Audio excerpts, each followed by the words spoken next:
शमशेर बहादुर कलगीधर मेरे दशम पिता धन धन श्री गुरु गोबिंद सिंह साहब जी ने अपने जीवन काल में कभी भी किसी जंग की पहल नहीं की थी, बल्कि दुश्मन सामने तो चढ़ के आया जिदा उन्होंने हमेशा मुँह तोड़ के जवाब दिता। नदौण की जंग तो बाद कि वो किहड़ी ऐसी जंग सी जिथे एक बार फिर दुश्मन चढ़ के आया तो जिन्हों तीसरी जंग के रूप में जानिया जाता है।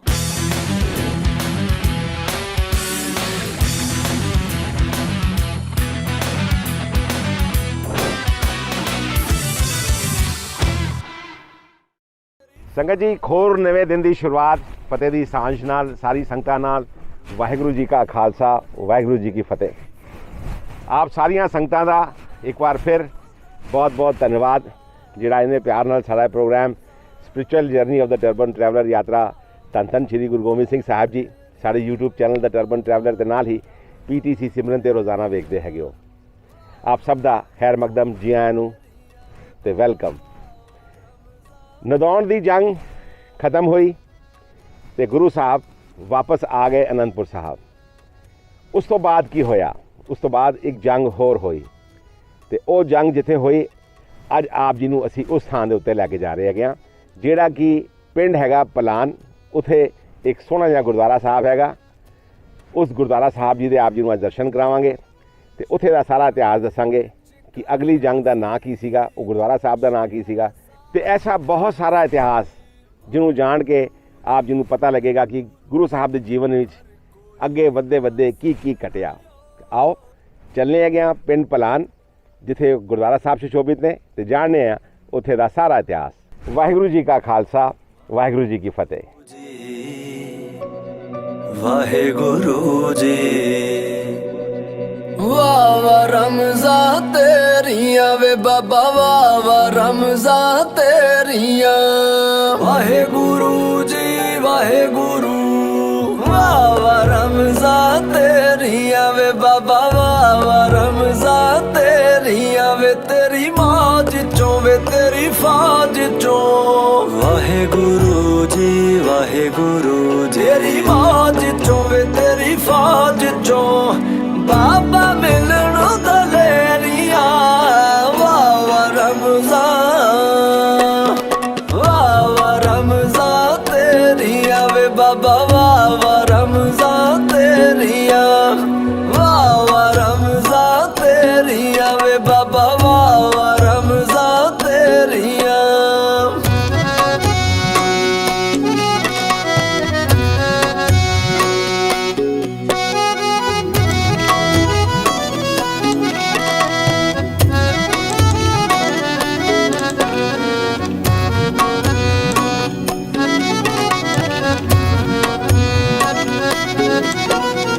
ਜਿਉਂਦਿਆਂ ਦੇ ਵਿੱਚ ਕਰਿਆ ਸੀ ਜੋਸ਼ ਐਸਾ ਭਰਿਆ ਸੀ। ਵਾਹਿਗੁਰੂ ਜੀ ਵਾਹਿਗੁਰੂ, ਕਰ ਕੋਈ ਨਾ ਸਕਦਾ ਓ ਜੋ ਤੁਸਾਂ ਨੇ ਕਰਿਆ ਸੀ ਜੀ। ਗੁਰੂ ਗ੍ਰੰਥ ਚੋਂ ਜੀ ਤੇਰੇ ਪੰਥ ਚੋਂ, ਗੁਰੂ ਗ੍ਰੰਥ ਚੋਂ ਜੀ ਤੇਰੇ ਪੰਥ ਚੋਂ। दाता मिलन बथेरिया, वाह वाह रमज़ा, वाह वाह रमज़ा तेरिया वे बाबा, वाह वाह रमज़ा तेरिया, वाह वाह रमज़ा तेरिया वे बाबा, वाह वाह रमज़ा तेरिया। वाहिगुरू जी वाहिगुरू जी, वाहिगुरू जी वाहिगुरू जी। बाबे मौत मूरे अड़ गए सी, जुल्मां दे नाल लड़ गए सी। वाहिगुरू जी वाहिगुरू, छू के थोड़े पैरां नूं सरसा दे पानी खड़ गए सी जी। तेरे प्यार ने दरबार ने, तेरे प्यार ने दरबार ने चोलियां भरतियां मेरिया। वाह वाह रमज़ा, वाह वाह रमज़ा तेरिया वे बाबा, वाह वाह रमज़ा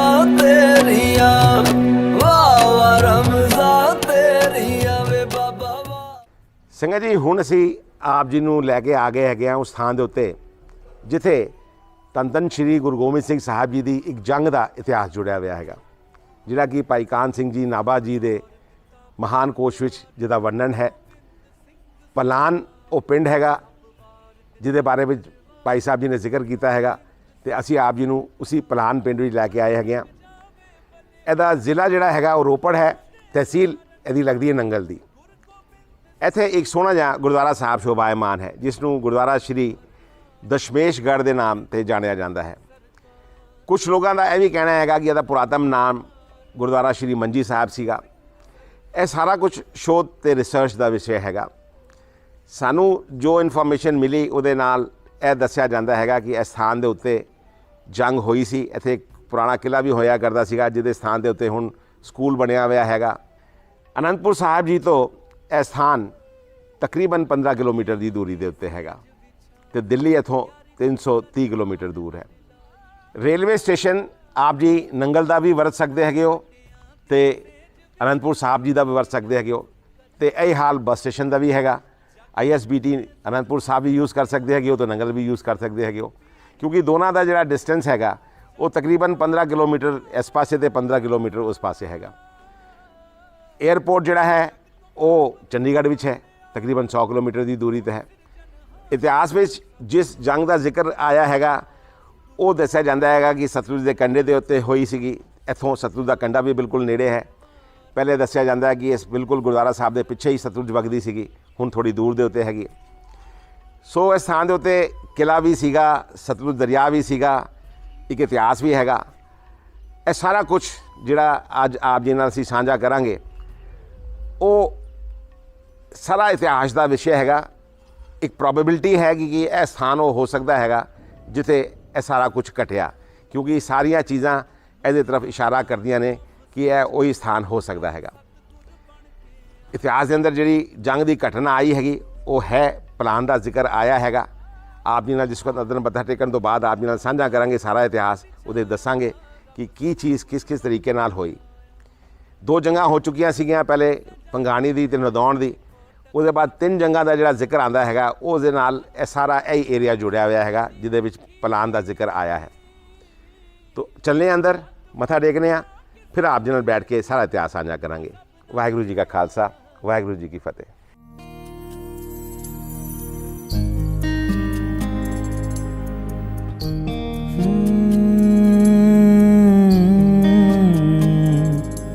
ਇਹ ਜਨਮ ਤੁਮਾਰੇ ਲੇਖੇ, ਇਹ ਜਨਮ ਤੁਮਾਰੇ ਲੇਖੇ, ਇਹ ਜਨਮ ਤੁਮਾਰੇ ਲੇਖੇ, ਇਹ ਜਨਮ ਤੁਮਾਰੇ ਲੇਖੇ। बहुत जन्म बिसरे थे मादो, यह जन्म तुम्हारे लेखे, यह जन्म तुम्हारे लेखे, यह जन्म तुम्हारे लेखे, यह जन्म तुम्हारे लेखे, यह जन्म तुम्हारे लेखे। कह रविदास आस लग जीवो, चिर पयो दर्शन देखे। कह रविदास आस लग जीवो, चिर पयो दर्शन देखे। यह जन्म तुम्हारे लेखे, यह जन्म तुम्हारे लेखे।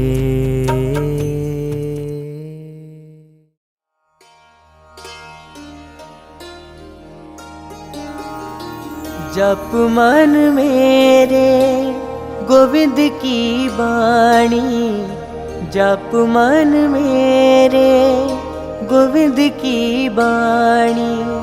साधु जन राम रसन वखाणी, साधु जन राम रसन वखाणी। जप मन मेरे गोविंद की बाणी, जप मन मेरे गोविंद की बाणी। साधु जन राम रसन वखाणी। ਗੁਰਦੁਆਰਾ ਸ਼੍ਰੀ ਦਸ਼ਮੇਸ਼ਗੜ੍ਹ ਸਾਹਿਬ ਜੀ ਦਾ ਇਤਿਹਾਸ ਜਾਣਨ ਤੋਂ ਪਹਿਲਾਂ ਆਪ ਜੀ ਨੂੰ ਜਾਣਾ ਪਏਗਾ ਇਤਿਹਾਸ ਦੇ ਪੰਨਿਆਂ ਵਿੱਚ ਪਿੱਛੇ, ਤਾਂ ਕਿ ਆਪ ਇੱਥੇ ਹੋਈ ਪੰਜਵੀਂ ਜੰਗ ਦਾ ਜਿਹੜਾ ਲਿੰਕ ਹੈਗਾ, ਜਿਹੜਾ ਕਿ ਤੀਸਰੀ ਤੇ ਚੌਥੀ ਜੰਗ ਨਾਲ ਜੁੜਿਆ ਹੋਇਆ ਹੈਗਾ, ਉਹਨੂੰ ਆਰਾਮ ਨਾਲ ਸਮਝ ਸਕੋ। ਭਾਈ ਕਾਹਨ ਸਿੰਘ ਨਾਭਾ ਜੀ ਦੇ ਮਹਾਨ ਕੋਸ਼ ਵਿੱਚ ਜਿਹੜਾ ਜ਼ਿਕਰ ਆਂਦਾ ਹੈਗਾ ਭਲਾਨ ਦੀ ਜੰਗ ਦਾ, ਉਹ ਪੰਜਵੀਂ ਜੰਗ ਮੰਨੀ ਜਾਂਦੀ ਹੈਗੀ। ਅਤੇ ਉਸ ਤੋਂ ਪਹਿਲੇ ਦੋ ਜੰਗਾਂ ਹੋਰ ਹੋਈਆਂ। ਅਤੇ ਸ਼ੁਰੂਆਤ ਕਰਨੇ ਹੈਗੇ ਹਾਂ ਅਸੀਂ ਦੂਸਰੀ ਜੰਗ ਤੋਂ, ਕਿ ਨਦੌਣ ਦੀ ਜੰਗ ਖਤਮ ਹੋਣ ਤੋਂ ਬਾਅਦ ਧੰਨ ਧੰਨ ਸ਼੍ਰੀ ਗੁਰੂ ਗੋਬਿੰਦ ਸਿੰਘ ਸਾਹਿਬ ਜੀ ਅਨੰਦਪੁਰ ਸਾਹਿਬ ਵਾਪਸ ਆਉਂਦੇ ਨੇ। ਉਹਨਾਂ ਦੇ ਇੱਥੇ ਆਉਣ 'ਤੇ ਖੁਸ਼ੀਆਂ ਮਨਾਈਆਂ ਜਾਂਦੀਆਂ ਨੇ। ਸਾਰਾ ਅਨੰਦਪੁਰ ਸਾਹਿਬ ਉਸ ਵਕਤ ਬੜਾ ਪ੍ਰਸੰਨ ਹੈ। ਅਤੇ ਇੱਕ ਪ੍ਰਸੰਨਤਾ ਦੀ ਗੱਲ ਹੋਰ ਵੀ ਸੀ, ਉਹ ਇਹ ਸੀਗੀ ਕਿ ਗੁਰੂ ਸਾਹਿਬ ਜੀ ਦੇ ਘਰ ਇੱਕ ਹੋਰ ਸਾਹਿਬਜ਼ਾਦੇ ਦਾ ਜਨਮ ਹੋਇਆ ਸੀਗਾ, ਯਾਨੀ ਕਿ ਦੂਸਰੇ ਸਾਹਿਬਜ਼ਾਦੇ ਬਾਬਾ ਜੁਝਾਰ ਸਿੰਘ ਜੀ। ਇਤਿਹਾਸਕਾਰਾਂ ਦਾ ਦੱਸਣਾ ਹੈਗਾ ਕਿ ਬਾਬਾ ਜੁਝਾਰ ਸਿੰਘ ਜੀ ਦਾ ਨਾਂ ਗੁਰੂ ਸਾਹਿਬ ਨੇ ਜੁਝਾਰ ਸਿੰਘ ਇਸ ਕਰਕੇ ਰੱਖਿਆ ਕਿਉਂਕਿ ਜਿਸ ਵਕਤ ਉਹਨਾਂ ਦਾ ਜਨਮ ਹੋਇਆ ਉਹ ਜੰਗਾਂ ਅਤੇ ਯੁੱਧਾਂ ਦੇ ਵਿੱਚ ਜੂਝ ਰਹੇ ਸੀਗੇ, ਅਤੇ ਉਸ ਕਰ ਉਹਨਾਂ ਨੇ ਆਪਣੇ ਦੂਸਰੇ ਸਾਹਿਬਜ਼ਾਦੇ ਦਾ ਨਾਂ ਜੁਝਾਰ ਸਿੰਘ ਰੱਖਿਆ। ਤਨ ਪਿਤਾ ਤਨ ਤਨ ਕੁਲ, ਤਨ ਤਨ ਸੋ ਜਨਨੀ ਜਿਨ ਗੁਰੂ ਜਣਿਆ। ਗੁਰੂ ਸਾਹਿਬ ਵਾਪਸ ਆਉਂਦੇ ਨੇ, ਸਭ ਕੁਝ ਠੀਕ ਚੱਲ ਰਿਹਾ ਹੈਗਾ। ਅਤੇ ਕੁਝ ਦਿਨਾਂ ਬਾਅਦ ਅਨੰਦਪੁਰ ਸਾਹਿਬ ਦੇ ਵਾਸੀਆਂ ਨੂੰ ਇੱਕ ਖਬਰ ਆਈ ਕਿ ਨਦੌਣ ਦੀ ਜੰਗ ਦੀ ਕਰਾਰੀ ਹਾਰ ਤੋਂ ਬਾਅਦ ਮੁਗਲ ਹਕੂਮਤ ਜਿਹੜੀ ਹੈ ਉਹ ਬਦਲਾ ਲੈਣ ਦੀ ਸੋਚ ਰਹੀ ਹੈ। ਇਸ ਗੱਲ ਨਾਲ ਅਨੰਦਪੁਰ ਵਾਸੀ ਪਰੇਸ਼ਾਨ ਸੀਗੇ, ਖਾਸ ਤੌਰ 'ਤੇ ਉਹ ਲੋਕ ਜਿਹੜਾ ਕਿ ਸਿਰਫ ਵਪਾਰ ਕਰਨ ਵਾਸਤੇ ਹੀ ਅਨੰਦਪੁਰ ਸਾਹਿਬ ਵਿੱਚ ਵਸ ਰਹੇ ਸੀਗੇ। ਇਸ ਡਰ ਕਰਕੇ ਕਈ ਵਪਾਰੀ ਅਨੰਦਪੁਰ ਸਾਹਿਬ ਸ਼ਹਿਰ ਛੱਡ ਕੇ ਜਾਣ ਲੱਗੇ। ਜਿੱਥੇ ਵੀ ਉਹ ਲੋਕ ਜਾ ਕੇ ਵਸੇ ਪਰ ਉੱਥੇ ਉਹ ਟਿਕ ਨਾ ਸਕੇ ਅਤੇ ਉਹਨਾਂ ਨੂੰ ਵਾਪਸ ਫਿਰ ਇੱਕ ਵਾਰ ਅਨੰਦਪੁਰ ਸਾਹਿਬ ਆਉਣਾ ਪਿਆ। ਇੱਥੇ ਆ ਗੁਰੂ ਸਾਹਿਬ ਦੇ ਚਰਨਾਂ 'ਚ ਡਿੱਗ ਕੇ ਉਹਨਾਂ ਨੇ ਆਪਣੀ ਗਲਤੀ ਦੀ ਮਾਫੀ ਮੰਗੀ ਅਤੇ ਗੁਰੂ ਸਾਹਿਬ 'ਤੇ ਬਖਸ਼ਣਹਾਰ ਸੀ, ਉਹਨਾਂ ਨੇ ਸਾਰਿਆਂ ਨੂੰ ਮਾਫ ਕਰਤਾ ਅਤੇ ਉਹਨਾਂ ਨੂੰ ਆਪਣੇ ਘਰਾਂ ਅਤੇ ਜ਼ਮੀਨਾਂ ਵਿੱਚ ਵਸਣ ਦੀ ਇਜਾਜ਼ਤ ਦੁਬਾਰਾ ਦੇ ਦਿੱਤੀ। ਵਾਹ ਵਾਹ ਗੋਬਿੰਦ ਸਿੰਘ ਆਪੇ ਗੁਰਚੇਲਾ। ਹੁਣ ਆਉਂਦਾ ਹੈ ਸਮਾਂ ਗੁਰੂ ਸਾਹਿਬ ਦੇ ਜੀਵਨ ਦੀ ਤੀਸਰੀ ਜੰਗ ਦਾ, ਯਾਨੀ ਕਿ ਲਾਹੌਰ ਦੇ ਸੂਬੇ ਦਿਲਾਵਰ ਖਾਨ ਨਾਲ ਜਿਹੜੀ ਉਹਨਾਂ ਦੀ ਜੰਗ ਹੋਈ ਉਸ ਦਾ। ਲਾਹੌਰ ਦਾ ਸੂਬਾ ਦਿਲਾਵਰ ਖਾਨ ਅੰਦਰੋਂ ਅੰਦਰ ਤਿਆਰੀ ਕਰ ਰਿਹਾ ਸੀਗਾ ਅਤੇ ਉਸਨੇ ਆਪਣੇ ਪੁੱਤਰ ਖਾਨਜ਼ਾਦਾ, ਜਿਹਦਾ ਨਾਂ ਰੁਸਤਮ ਖਾਨ ਵੀ ਸੀਗਾ, ਉਹਦੀ ਅਗਵਾਈ ਵਿੱਚ ਆਪਣੀ ਫੌਜ ਨੂੰ ਅਨੰਦਪੁਰ ਸਾਹਿਬ ਭੇਜਿਆ।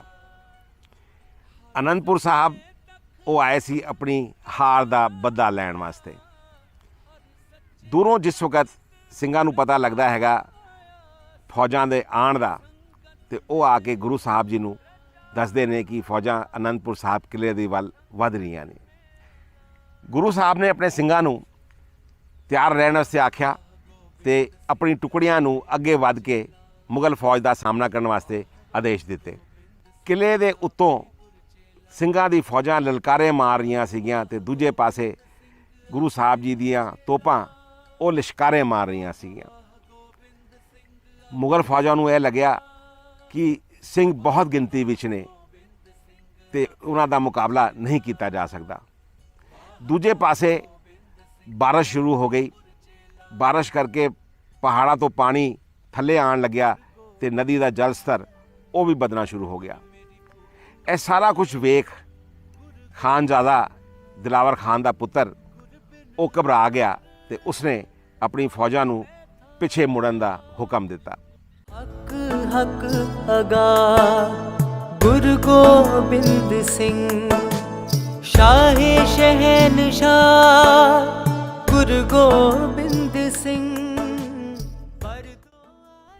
ਇਤਿਹਾਸ ਵਿੱਚ ਲਿਖਿਆ ਹੈਗਾ ਕਿ ਖਾਨਜ਼ਾਦਾ ਰੁਸਤਮ ਖਾਨ ਦੀਆਂ ਜਿਹੜੀਆਂ ਫੌਜਾਂ ਸੀਗੀਆਂ ਉਹ ਪਿੱਛੇ ਮੁੜ ਗਈਆਂ ਅਤੇ ਉਹ ਘਬਰਾ ਕੇ ਇਸ ਪਿੰਡ ਭਲਾਨ ਵਿੱਚ 2 ਦਿਨ ਤੱਕ ਰੁਕਿਆ ਰਿਹਾ, ਐਸਾ ਇਤਿਹਾਸਕਾਰ ਦੱਸਦੇ ਨੇ। ਇਹ ਸੀਗਾ ਭਲਾਨ ਨਾਲ ਸੰਬੰਧਿਤ ਸੂਬੇਦਾਰ ਦਿਲਾਵਰ ਖਾਨ ਜਿਹੜਾ ਸੀਗਾ ਉਹਦਾ ਇਤਿਹਾਸ ਤੇ ਉਹਦੇ ਪੁੱਤਰ ਦਾ ਇਤਿਹਾਸ। ਦਿਲਾਵਰ ਖਾਨ ਦਾ ਪੁੱਤਰ ਵਾਪਸ ਜਿਸ ਵਕਤ ਪਹੁੰਚਿਆ ਲਾਹੌਰ ਤੇ ਉੱਥੇ ਆ ਕੇ ਉਹ ਆਪਣੇ ਪਿਓ ਨੂੰ ਸ਼ਰਮ ਦੇ ਮਾਰੇ ਵਿੱਚ ਦੱਸ ਹੀ ਨਹੀਂ ਸਕਿਆ ਕਿ ਉਸ ਦੇ ਘਬਰਾਹਟ ਕਰਕੇ ਉਹਨੇ ਆਪਣੇ ਕਿੰਨੇ ਸ਼ੂਰਵੀਰਾਂ ਨੂੰ ਮਰਵਾ ਦਿੱਤਾ। वाह वाह गोबिंद सिंह आपे गुरचेला, वाह वाह गोबिंद सिंह आपे गुरचेला। ਹੁਣ ਇੱਥੋਂ ਦਿਲਾਵਰ ਖਾਨ ਦੇ ਖਾਸ ਹੁਸੈਨੀ ਨੇ ਮੋਰਚਾ ਸੰਭਾਲਿਆ। ਉਹਨੇ ਆਪਣੇ ਨਾਲ 2000 ਸ਼ੂਰਵੀਰ ਜਿਹੜੇ ਕਿ ਸ਼ਸਤਰਾਂ ਨਾਲ ਤਿਆਰ ਸੀਗੇ ਉਹਨਾਂ ਨੂੰ ਲੈ ਸਭ ਤੋਂ ਪਹਿਲੇ ਪਹਾੜੀ ਰਾਜਾਂ ਦੇ ਉੱਤੇ ਚੜ੍ਹਾਈ ਕੀਤੀ ਤੇ ਉਹਨਾਂ ਨੂੰ ਚੰਗੀ ਤਰ੍ਹਾਂ ਲੁੱਟਿਆ ਤੇ ਉਹ ਸਾਰਾ ਅਨਾਜ ਲੁੱਟ ਕੇ ਆਪਣੇ ਜਵਾਨਾਂ 'ਚ ਵੰਡ ਦਿੱਤਾ। ਹੁਸੈਨੀ ਦੀ ਇਹ ਲੁੱਟਪਾਟ ਤੋਂ ਡਰਦੇ ਪਹਾੜੀ ਰਾਜਾ ਮਧੂਕਰ ਸ਼ਾਹ ਡਡਵਾਲੀਆ, ਭੀਮ ਚੰਦ ਕਲੂਰੀਆ ਤੇ ਕਿਰਪਾਲ ਚੰਦ ਕਟੋਚੀਆ ਉਹ ਜਾ ਕੇ ਹੁਸੈਨੀ ਨੂੰ ਜਾ ਕੇ ਮਿਲਦੇ ਨੇ। ਦੂਜੀ ਤਰਫ ਰਾਜਾ ਗੋਪਾਲ ਚੰਦ ਗੁਲੇਰੀਆ ਉਹਨੇ ਹੁਸੈਨੀ ਦੇ ਅੱਗੇ ਘੁੱਟਣੇ ਟੇਕਣ ਤੋਂ ਮਨਾ ਕਰਤਾ ਤੇ ਹੁਸੈਨੀ ਆਪਣੇ ਦੂਜੇ ਸਾਥੀ ਰਾਜਿਆਂ ਨੂੰ ਲੈ ਕੇ ਉਸ 'ਤੇ ਚੜ੍ਹਾਈ ਕਰਨ ਵਾਸਤੇ ਵੱਧ ਗਿਆ। ਇਹ ਸਾਰੀ ਮੰਡਲੀ ਸਲਾਹ ਕਰ ਰਹੀ ਸੀਗੀ ਕਿ ਪਹਿਲੇ ਗੋਪਾਲ ਚੰਦ ਗੁਲੇਰੀਆ ਨੂੰ ਆਪਣੇ ਅਧੀਨ ਕਰ ਲਿੱਤਾ ਜਾਏ, ਫਿਰ ਪੂਰੀ ਤਾਕਤ ਨਾਲ ਅਨੰਦਪੁਰ ਸਾਹਿਬ 'ਤੇ ਚੜ੍ਹਾਈ ਕਰਕੇ ਗੁਰੂ ਸਾਹਿਬ ਜੀ ਨੂੰ ਆਸਾਨੀ ਨਾਲ ਕਾਬੂ ਕਰ ਲਾਂਗੇ। ਤੇ ਹੁਸੈਨੀ ਤੇ ਇਹ ਤਿੰਨ ਪਹਾੜੀ ਰਾਜਿਆਂ ਨੇ ਮਿਲ ਕੇ ਗੋਪਾਲ ਚੰਦ ਦੇ ਕਿਲੇ ਨੂੰ ਘੇਰ ਲਿਆ। ਜਦ ਗੋਪਾਲ ਚੰਦ ਨੂੰ ਕੋਈ ਹੋਰ ਰਸਤਾ ਨਾ ਸੁਝਿਆ ਤੇ ਉਹਨਾਂ ਨੇ ਧੰਨ ਧੰਨ ਸ਼੍ਰੀ ਗੁਰੂ ਗੋਬਿੰਦ ਸਿੰਘ ਸਾਹਿਬ ਜੀ ਨੂੰ ਸਹਾਇਤਾ ਕਰਨ ਦੀ ਬੇਨਤੀ ਕੀਤੀ। ਉਸ ਵਕਤ ਗੁਰੂ ਸਾਹਿਬ ਜੀ ਨੇ ਆਪਣੇ ਯੋਧੇ ਭਾਈ ਸੰਗਤੀਆ ਸਿੰਘ ਜੀ ਨੂੰ ਇੱਕ ਜੱਥਾ ਦੇ ਕੇ ਭੇਜਿਆ ਤੇ ਆਖਿਆ ਕਿ ਪਹਿਲੇ ਯਤਨ ਕਰਨਾ ਕਿ ਰਾਜਾ ਭੀਮ ਚੰਦ ਤੇ ਕਿਰਪਾਲ ਚੰਦ ਤੇ ਗੋਪਾਲ ਚੰਦ ਦੀ ਸੁਲ੍ਹਾ ਹੋ ਜਾਏ। ਸੰਗਤੀਆ ਸਿੰਘ ਜੀ ਦੋਨਾਂ ਧੜਿਆਂ ਦੇ ਵਿੱਚ ਪੈ ਕੇ ਸੁਲ੍ਹਾ ਕਰਾਉਣ ਦੀ ਬਹੁਤ ਕੋਸ਼ਿਸ਼ ਕਰਦੇ ਨੇ, ਪਰ ਕਿਰਪਾਲ ਚੰਦ ਉਹਨੇ ਹੁਸੈਨੀ ਨੂੰ ਉਕਸਾ ਦਿੱਤਾ ਕਿ ਗੋਪਾਲ ਚੰਦ ਤੋਂ ਪੂਰੀ ਰਕਮ ਦੇ ਬਿਨਾਂ ਲੈ ਤੁਸੀਂ ਸੁਲ੍ਹਾ ਨਾ ਕਰਨਾ। ਪਰ ਗੋਪਾਲ ਚੰਦ ਜਿੰਨੀ ਰਕਮ ਹੁਸੈਨੀ ਮੰਗ ਰਿਹਾ ਸੀਗਾ ਉਨੀ ਨਾ ਦੇ ਸਕਿਆ ਤੇ ਉੱਥੇ ਦੋਨਾਂ ਧੜਿਆਂ ਦੇ ਵਿੱਚ ਟੱਕਰ ਹੋ ਗਈ। ਕਿਉਂਕਿ ਧੰਨ ਧੰਨ ਸ਼੍ਰੀ ਗੁਰੂ ਗੋਬਿੰਦ ਸਿੰਘ ਸਾਹਿਬ ਜੀ ਦਾ ਸਹਿਯੋਗ ਗੋਪਾਲ ਚੰਦ ਨਾਲ ਹੁੰਦਾ ਹੈਗਾ ਤੇ ਇਸ ਕਰ ਹੁਸੈਨੀ ਤੇ ਕਿਰਪਾਲ ਚੰਦ ਆਪਣੇ ਕੁਝ ਸਾਥੀਆਂ ਨਾਲ ਇਸ ਟੱਕਰ ਦੇ ਅੰਦਰ ਮਾਰੇ ਜਾਂਦੇ ਨੇ ਤੇ ਦੂਜੀ ओर ਸੰਗਤੀਆ ਸਿੰਘ ਜੀ ਵੀ ਆਪਣੇ 7 ਸਾਥੀਆਂ ਨਾਲ ਸ਼ਹੀਦ ਹੋ ਜਾਂਦੇ ਨੇ। तू ही तू ही तू ही तू ही। ਹੁਸੈਨੀ ਜੋ ਧੰਨ ਧੰਨ ਸ਼੍ਰੀ ਗੁਰੂ ਗੋਬਿੰਦ ਸਿੰਘ ਸਾਹਿਬ ਜੀ ਦੇ ਉੱਤੇ ਚੜ੍ਹਾਈ ਕਰਨ ਵਾਸਤੇ ਬੜੇ ਹੰਕਾਰ ਨਾਲ ਆਇਆ ਸੀਗਾ, ਉਹਦਾ ਦੂਜਿਆਂ ਦੇ ਹੱਥੋਂ ਮਾਰਾ ਜਾਣਾ ਸੁਣ ਕੇ ਗੁਰੂ ਸਾਹਿਬ ਜੀ ਨੇ ਅਕਾਲ ਪੁਰਖ ਦਾ ਧੰਨਵਾਦ ਕੀਤਾ। ਇਹਦਾ ਵਰਣਨ ਆਪ ਵਿਚਿਤਰ ਨਾਟਕ ਵਿੱਚ ਕੁਝ ਇਸ ਤਰੀਕੇ ਨਾਲ ਕਰਦੇ ਨੇ। ਚੌਪਈ ਜੀਤ ਪਹੀ ਰਨ ਭਇਓ ਉਜਾਰਾ, ਸਿਮਰਤ ਕਰ ਸਭ ਤਰੋਂ ਸਿਧਾਰਾ, ਰਾਖ ਲਿਓ ਹਮਕੋ ਜਗਰਾਈ, ਲੋਹ ਕਟਾ ਅੰਤੈ ਬਰਸਾਈ। ਅਰਥਾਤ ਹੁਸੈਨੀ ਆਇਆ ਤੇ ਸਾਡੇ ਉੱਤੇ ਚੜ੍ਹਾਈ ਕਰਨ ਵਾਸਤੇ ਸੀਗਾ, ਲੇਕਿਨ ਦੂਸਰਾ ਦੇ ਨਾਲ ਯੁੱਧ ਕਰਦੇ ਹੋਏ ਉੱਥੇ ਹੀ ਮਰ ਗਿਆ ਤੇ ਜਗਤ ਪਿਤਾ ਨੇ ਸਾਨੂੰ ਇਸ ਸੰਕਟ ਤੋਂ ਉਬਾਰ ਲਿਆ। ही प्रतिपालक मात गर्भ। ਤੇ ਇਸ ਤਰੀਕੇ ਨਾਲ ਹੁਸੈਨੀ ਇਸ ਜੰਗ ਵਿੱਚ ਮਾਰਿਆ ਜਾਂਦਾ ਹੈਗਾ ਤੇ ਦੂਜੇ ਪਾਸੇ ਧੰਨ ਧੰਨ ਸ਼੍ਰੀ ਗੁਰੂ ਗੋਬਿੰਦ ਸਿੰਘ ਸਾਹਿਬ ਜੀ ਦੇ ਘਰ ਦੇ ਵਿੱਚ ਇੱਕ ਹੋਰ ਖੁਸ਼ੀ ਦਾ ਮਾਹੌਲ ਪੈਦਾ ਹੁੰਦਾ ਹੈ ਤੇ ਉਹ ਹੁੰਦਾ ਹੈ ਉਹਨਾਂ ਦੇ ਘਰ ਤੀਸਰੇ ਸਾਹਿਬਜ਼ਾਦੇ ਦਾ ਜਨਮ। ਤੀਸਰੇ ਸਾਹਿਬਜ਼ਾਦੇ ਦਾ ਨਾਂ ਉਹਨਾਂ ਨੇ ਆਪ ਜ਼ੋਰਾਵਰ ਸਿੰਘ ਰੱਖਿਆ। ਜ਼ੋਰਾਵਰ ਸਿੰਘ ਨਾਂ ਰੱਖਣ ਦਾ ਕਾਰਨ ਸੀਗਾ ਕਿ ਧੰਨ ਧੰਨ ਸ਼੍ਰੀ ਗੁਰੂ ਗੋਬਿੰਦ ਸਿੰਘ ਸਾਹਿਬ ਜੀ ਉਹਨਾਂ ਨੇ ਅਕਾਲ ਪੁਰਖ ਦਾ ਸ਼ੁਕਰੀਆ ਕੀਤਾ ਤੇ ਅਕਾਲ ਪੁਰਖ ਨੇ ਬਖਸ਼ਿਸ਼ ਕੀਤੀ ਕਿ ਹੁਸੈਨੀ ਨੂੰ ਅਨੰਦਪੁਰ ਸਾਹਿਬ ਦੇ ਨੇੜੇ ਤੱਕ ਆਉਣ ਹੀ ਨਹੀਂ ਦਿੱਤਾ ਤੇ ਦੂਰੋਂ ਹੀ ਮਿਟਾ ਦਿੱਤਾ ਤੇ ਇਸ ਕਰਕੇ ਗੁਰੂ ਸਾਹਿਬ ਜੀ ਨੇ ਆਪਣੇ ਤੀਸਰੇ ਪੁੱਤਰ ਦਾ ਨਾਂ ਜ਼ੋਰਾਵਰ ਸਿੰਘ ਰੱਖਿਆ। ਐਸਾ ਇਤਿਹਾਸਕਾਰ ਦੱਸਦੇ ਨੇ। सो पहचानिए जो लड़े दीन के है। ਦਿਲਾਵਰ ਖਾਨ ਨੂੰ ਜਿਸ ਵਕਤ ਹੁਸੈਨੀ ਦੇ ਮਾਰਨ ਜਾਣ ਦੀ ਖਬਰ ਪਹੁੰਚੀ ਤੇ ਉਸਨੇ ਆਪਣੇ ਇੱਕ ਹੋਰ ਸ਼ੂਰਵੀਰ ਨੂੰ ਤਿਆਰ ਕੀਤਾ ਜੰਗ ਦੇ ਮੈਦਾਨ ਲਈ ਤੇ ਉਹ ਜਿਹੜੀ ਜੰਗ ਹੋਈ ਉਹ ਐਸੀ ਪਿੰਡ ਪਲਾਨ ਦੇ ਵਿੱਚ ਹੋਈ। ਉਸ ਯੋਧੇ ਦਾ ਨਾਂ ਸੀਗਾ ਜੁਝਾਰ ਸਿੰਘ ਰਾਜਪੂਤ। ਉਹਨੇ ਆ ਕੇ ਸਭ ਤੋਂ ਪਹਿਲੇ ਤੇ ਇੱਥੇ ਦੇ ਜਿਹੜੇ ਲੋਕਲ ਨਿਵਾਸੀ ਸੀ, ਸਥਾਨੀ ਨਿਵਾਸੀ ਸੀ, ਉਹਨਾਂ ਨੂੰ ਮਾਰਨਾ ਸ਼ੁਰੂ ਕੀਤਾ। ਉਹਦੀ ਵਜ੍ਹਾ ਸੀਗੀ ਕਿ ਇਹਨਾਂ ਲੋਕਾਂ ਨੇ ਗੁਰੂ ਸਾਹਿਬ ਜੀ ਦਾ ਸਾਥ ਦਿੱਤਾ ਸੀਗਾ ਤੇ ਗੁਰੂ ਸਾਹਿਬ ਇਸ ਸਥਾਨ ਦੇ ਉੱਤੇ ਆ ਕੇ ਯੁੱਧ ਲੜੇ ਸੀਗੇ। ਜੁਝਾਰ ਸਿੰਘ ਦੇ ਮੁਕਾਬਲੇ ਦੇ ਲਈ ਰਾਜਾ ਗੱਜ ਸਿੰਘ ਜਸਵਾਲੀਆ ਚੜ੍ਹ ਕੇ ਆਇਆ, ਜਿਸ ਨੇ ਬੜਾ ਘਮਾਸਾਨ ਯੁੱਧ ਕੀਤਾ ਤੇ ਜੁਝਾਰ ਸਿੰਘ ਆਪਣੇ ਬਹੁਤ ਸਾਰੇ ਸ਼ੂਰਵੀਰਾਂ ਨਾਲ ਇਸ ਜੰਗ ਵਿੱਚ ਮਾਰਿਆ ਗਿਆ ਤੇ ਉਹਦੀ ਸੈਨਾ ਲਾਹੌਰ ਨੱਸ ਗਈ। ਧੰਨ ਧੰਨ ਸ਼੍ਰੀ ਗੁਰੂ ਗੋਬਿੰਦ ਸਿੰਘ ਸਾਹਿਬ ਜੀ ਨੇ ਇਸ ਯੁੱਧ ਦੇ ਅੰਤ ਦੇ ਬਾਰੇ ਵਿੱਚ ਕੁਝ ਇਸ ਤਰੀਕੇ ਨਾਲ ਲਿਖਿਆ ਹੈਗਾ। ਚੌਪਾਈ, ਇਹ ਬਿਦ ਸੋ ਬਦ ਭਇਓ ਜੁਝਾਰਾ, ਆਨ ਬਸੇ ਤਬ ਧਾਮ ਲੁਭਾਰਾ, ਤਬ ਅਬ ਰੰਗ ਮਨ ਮਾਹੇ ਰਿਸਾਵਾ, ਮਦਦ ਦੇਸ ਕੋ ਪੂਤ ਪਠਾਵਾ। ਅਰਥਾਤ ਇਸ ਤਰੀਕੇ ਨਾਲ ਜੁਝਾਰ ਸਿੰਘ ਮਾਰਿਆ ਗਿਆ ਤੇ ਸਾਰੇ ਸ਼ੂਰਵੀਰ ਲੜਾਕੇ ਆਪਣੇ ਘਰਾਂ ਨੂੰ ਵਾਪਸ ਚਲੇ ਗਏ। ਜਦ ਇਹ ਸਾਰਾ ਕੁਝ ਔਰੰਗਜ਼ੇਬ ਨੂੰ ਪਤਾ ਲੱਗਿਆ ਕਿ ਕਿਸ ਬੁਰੀ ਹਾਲਤ ਦੇ ਵਿੱਚ ਉਹਦੇ ਸਾਰੇ ਸ਼ੂਰਵੀਰ ਮਾਰੇ ਗਏ ਤੇ ਉਹਦਾ ਮਨ ਗੁੱਸੇ ਨਾਲ ਭਰ ਗਿਆ।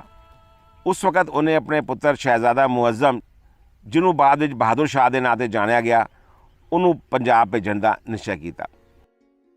ਇਹ ਸੀਗਾ ਇਹ ਸਥਾਨ ਪਿੰਡ ਭਲਾਨ ਦਾ ਇਤਿਹਾਸ, ਜਿਹੜਾ ਕਿ ਉਸ ਜੰਗ ਨਾਲ ਜੁੜਿਆ ਹੋਇਆ ਸੀਗਾ ਤੇ ਉਸ ਤੋਂ ਪਹਿਲੇ ਹੋਈ ਹੋਰ 2 ਜੰਗਾਂ ਦਾ ਇਤਿਹਾਸ ਜਿਹੜਾ ਕਿ ਇਹਦੇ ਨਾਲ ਜੁੜਿਆ ਹੋਇਆ ਸੀ, ਜਿਹੜਾ ਆਪ ਜੀ ਨੇ ਮੇਰੇ ਤੋਂ ਸਰਵਣ ਕੀਤਾ। ਇਤਿਹਾਸ ਦੱਸਦੇ ਵਕਤ ਜੇ ਕੋਈ ਭੁੱਲ ਚੁੱਕ ਹੋਈ ਹੋਵੇ, ਕੋਈ ਗਲਤ ਬਿਆਨੀ ਹੋਈ ਹੋਵੇ ਤੇ ਉਹਦੇ ਵਾਸਤੇ क्षमा ਦੇ ਜਾਚਕ ਹੈਗੇ ਆ। ਕੋਸ਼ਿਸ਼ ਕਰਾਂਗੇ, ਗੁਰੂ ਸਾਹਿਬ ਨੂੰ ਅਰਦਾਸ ਕਰਾਂਗੇ ਕਿ ਸੱਚੀ ਸੁੱਚੀ ਬਾਣੀ ਤੇ ਸੱਚਾ ਇਤਿਹਾਸ ਆਪ ਜੀ ਨੂੰ ਸਰਵਣ ਕਰਾ ਸਕੀਏ। ਵਾਹਿਗੁਰੂ ਜੀ ਕਾ ਖਾਲਸਾ, ਵਾਹਿਗੁਰੂ ਜੀ ਕੀ ਫਤਿਹ। तुम हो सब राजन के राजा, आपे आप गरीब निवाजा, दास जान कर कृपा करो मोहे, हार परा में अनद्वार तो है, अपना जान करो प्रतिपारा, तुम साहिब में किंकर थारा, दास जान दे हाथ उबारो, हमरे सब बैरियन संघारो, तुम हो सब राजन के राजा, तुम हो सब राजन के राजा, तुम हो। ਸੰਗਤ ਜੀ, ਅੱਜ ਦੇ ਐਪੀਸੋਡ ਵਿੱਚ ਆਪ ਜੀ ਨੇ ਦਰਸ਼ਨ ਕੀਤੇ ਗੁਰਦੁਆਰਾ ਸ਼੍ਰੀ ਦਸ਼ਮੇਸ਼ਗੜ੍ਹ ਸਾਹਿਬ ਜੀ, ਜਿਹੜਾ ਕਿ ਪਿੰਡ ਭਲਾਨ ਵਿੱਚ ਸੀਗਾ, ਤੇ ਜਾਣਿਆ ਇੱਥੇ ਦਾ ਸੰਪੂਰਨ ਇਤਿਹਾਸ। ਕੱਲ੍ਹ ਆਪ ਜੀ ਨੂੰ ਅਸੀਂ ਫਿਰ ਮਿਲਾਂਗੇ ਕਿਸੇ ਇੱਕ ਨਵੇਂ ਸਥਾਨ ਦੇ ਉੱਤੇ, ਇੱਕ ਨਵੇਂ ਗੁਰਦੁਆਰਾ ਸਾਹਿਬ ਜੀ ਦੇ ਨਾਲ ਇੱਕ ਨਵਾਂ ਇਤਿਹਾਸ ਲੈ ਕੇ। ਤਦ ਤੱਕ ਤੁਸੀਂ ਆਪਣਾ ਪਿਆਰ ਬਣਾਈ ਰੱਖੋ ਤੇ ਵੇਖਦੇ ਰਹੋ ਸਾਡੀ ਇਹ ਯਾਤਰਾ, spiritual journey of the turban traveller ਯਾਤਰਾ, ਦਸ਼ਮ ਪਿਤਾ ਧੰਨ ਧੰਨ ਸ਼੍ਰੀ ਗੁਰੂ ਗੋਬਿੰਦ ਸਿੰਘ ਸਾਹਿਬ ਜੀ, ਸਾਡੇ YouTube ਚੈਨਲ ਦਾ ਟਰਬਨ ਟਰੈਵਲਰ ਦੇ ਉੱਤੇ, ਤੇ ਨਾਲ ਹੀ ਰੋਜ਼ਾਨਾ 2 ਵਾਰੀ PTC ਸਿਮਰਨ ਦੇ ਉੱਤੇ। ਕੱਲ੍ਹ ਵਾਸਤੇ ਆ ਗਿਆ। ਵਾਹਿਗੁਰੂ ਜੀ ਕਾ ਖਾਲਸਾ, ਵਾਹਿਗੁਰੂ ਜੀ ਕੀ ਫਤਿਹ। ਕਰਿਆ ਸੀ ਜੀ ਗੁਰੂ ਗ੍ਰੰਥ ਚੋਂ ਜੀ ਤੇਰੇ ਪੰਥ ਚੋਂ,